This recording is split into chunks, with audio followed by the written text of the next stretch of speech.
En République démocratique du Congo, le climat politique tendu inquiète l'Église catholique. Face à la situation, elle demande l'organisation de l'élection présidentielle en 2017. Les évêques appellent également les hommes politiques à négocier l'accord conclu à la fin du dialogue politique entre la majorité et l'opposition le 17 octobre 2016. Ainsi, la CENCO, Conférence épiscopale nationale du Congo, estime que l'accent devrait toujours être mis sur le dialogue. Au regard de grandes divergences qui préoccupent réellement, les évêques estiment urgent et nécessaire que toutes les parties se retrouvent dans un cadre à convenir, que vous pouvez désigner comme vous voulez.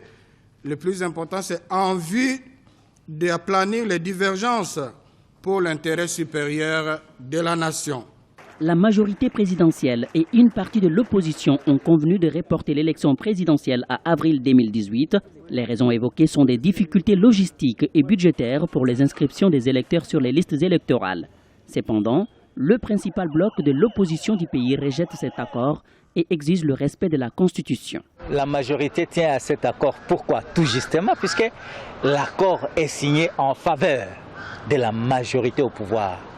C'est-à-dire dans la logique de violer manifestement la Constitution pourvu qu'on se partage le pouvoir. Tandis que nous, et l'ensemble de notre peuple d'ailleurs, vous l'aviez dit, remarqué à travers les actions pacifiques du rassemblement, nous tenons au respect strict de la Constitution. C'est cela la différence. Le mandat du président Joseph Kabila prend fin en décembre 2016 et la Constitution lui interdit de se représenter.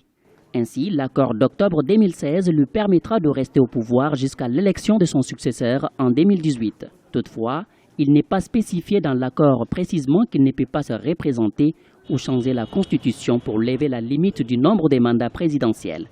Mais les textes appellent au respect intégral des articles de la Constitution qui excluent ces deux options.